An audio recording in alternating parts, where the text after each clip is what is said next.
Let me say this clearly, right at the top. Your drill isn't underpowered. That trusty yellow and black DeWalt you've got, it's not cheap. It's certainly not defective. I see it all the time. Comments online, people in forums, frustrated makers getting ready to throw a perfectly good tool across the workshop. If your DeWalt drill keeps stalling out in the middle of a job, stripping screw heads until they're useless, or if the bit wobbles like it's had one too many, I'm going to tell you something that might be a little hard to hear at first. You're probably using it wrong. And that's not an insult. I really mean that. This isn't about you being a bad maker or not knowing what you're doing. It's a setup problem. These tools are incredibly powerful and versatile, but that versatility comes with a few settings that absolutely have to be dialed in correctly for the specific task you're doing. Think of it like a high-performance car. You wouldn't leave it in first gear on the highway. It's the same principle. You've got a fantastic piece of engineering in your hands, and my goal today is to show you how to unlock its full, incredible potential. We're going to break it down step by step, from the mysterious numbers on the collar to the gears on top, and even how you hold the thing. We'll demystify the common frustrations that make people blame the tool. By the end of this, you'll have a much deeper understanding of how this machine works, and you'll be able to tackle any project with confidence, knowing you have the right tool and, more importantly, the right technique. So grab your drill, and let's get to work. The most misunderstood feature on any modern drill is the torque clutch, that numbered ring behind the chuck that goes click, click, click. Most people ignore it or crank it to max, but that's a mistake. The numbers control how much force the drill applies before stopping. Lower numbers mean less force, perfect for delicate work. Max torque can strip screws or split wood. Set the clutch low, test on scrap, and adjust until the screw sits flush. Take a moment to dial it in. Your projects will thank you. Now let's look at the top of your drill. You'll see a switch, usually with a 1 and a 2 on it. This is your gearbox, and using the wrong gear is like trying to climb a steep hill in your car's highest gear. You're just going to stall out. Gear 2 is high speed, low torque. This is your setting for zipping in small screws into soft materials or for drilling small diameter holes in wood or metal. It's fast, efficient, and gets the job done quickly when there isn't much resistance. It's the highway gear of your drill. Where most people get into trouble is they leave it in gear 2 for everything. Then they try to drive a 3-inch lag screw into a pressure-treated 4x4 or use a large hole saw. The drill struggles, whines, gets hot, and eventually stalls. This is the tool's motor telling you it can't generate enough rotational force in this gear to overcome the resistance. You're asking it to do a powerlifter's job with a sprinter's gearing.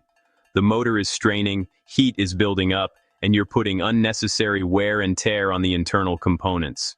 This is where Gear 1 becomes your hero. Gear 1 is low speed, high torque. When you switch to 1, you're trading raw speed for raw power. The bit will turn much more slowly, but it will do so with immense force. This is the gear for tough jobs, driving large fasteners, drilling with big spade bits or hole saws, or mixing materials like paint or mortar with a paddle attachment. The moment you feel your drill starting to struggle in Gear 2, your first instinct should be to stop, switch down to Gear 1, and then continue. You'll be amazed as the drill, which was just stalling, now powers through the task with ease.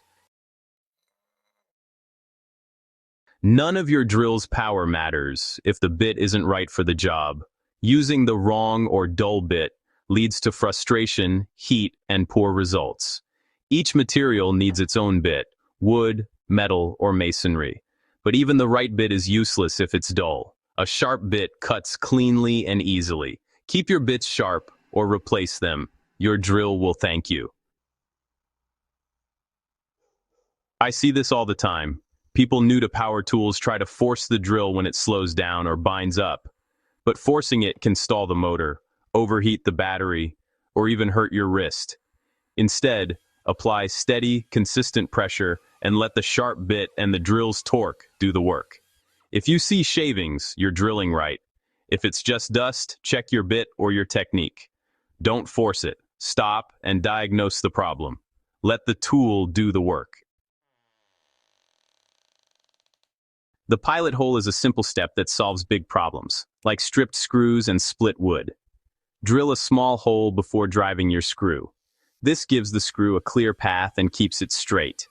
Especially near edges or in hardwood, a pilot hole prevents splitting. Take 10 seconds for a pilot hole. It makes your work cleaner, easier, and stronger. A wobbly drill bit is frustrating and can ruin your work, or even snap the bit. But most of the time, it's not your drill's fault. It's usually user error. The bit isn't seated or tightened properly in the chuck. Always push the bit all the way in, then tighten the chuck as much as you can. For keyless chucks, hold the collar and give the motor a quick burst to engage the ratchet. Do this every time, and your wobble problems will disappear. Here's a common scenario. You're in the middle of a demanding job, maybe using a large hole saw, and suddenly your powerful DeWalt drill just stops. The motor cuts out completely. You pull the trigger again, nothing. The immediate assumption for most people is that the battery is dead or faulty. You swap in a fresh, fully charged battery, and the same thing happens a minute later. Now you're frustrated, blaming weak batteries. But the battery is rarely the problem here. What you're experiencing is the tool's built-in thermal overload protection. Your drill and your battery are a smart system. They are constantly communicating with each other. When you put the drill under extreme load for a prolonged period, by pushing too hard, using a dull bit, or being in the wrong gear, the motor and the battery begin to generate a tremendous amount of heat.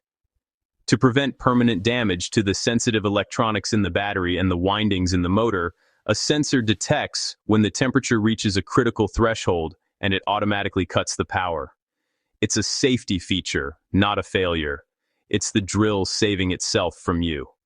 The solution isn't to blame the battery, but to address the cause of the heat. Give the tool a break. Let it cool down for a few minutes. While it's cooling, ask yourself why it was working so hard. Are you pushing instead of letting the bit cut? Is the bit dull? Are you in high-speed gear 1 when you should be in high-torque gear 1? By fixing your technique, you reduce the load on the motor, which in turn reduces the heat generated. This allows you to work longer and more efficiently, without ever triggering that thermal cutoff. The tool isn't weak, it's telling you to adjust your approach. So there you have it. We've walked through the 7 most common issues that lead people to believe their drill is failing them. From the clutch to the gearbox, from the bit to the battery, we've seen that it's almost always a matter of setup and technique, not a fault in the tool itself. Your DeWalt drill isn't weak. It's a sophisticated piece of equipment, and like any good tool, it rewards a user who understands how to operate it correctly.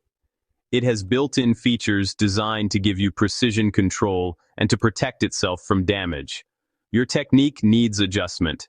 By learning to use the clutch to protect your fasteners, choosing the right gear for the right amount of torque, keeping your bits sharp, using pilot holes, and letting the tool do the work, you shift from fighting the drill to working with it. You stop generating excessive, damaging heat and start getting clean, efficient results. You stop stripping screws and start driving them with precision. You stop stalling the motor and start powering through the toughest materials with confidence. Take these lessons to your workshop.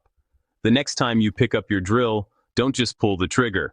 Take a moment to think about the task.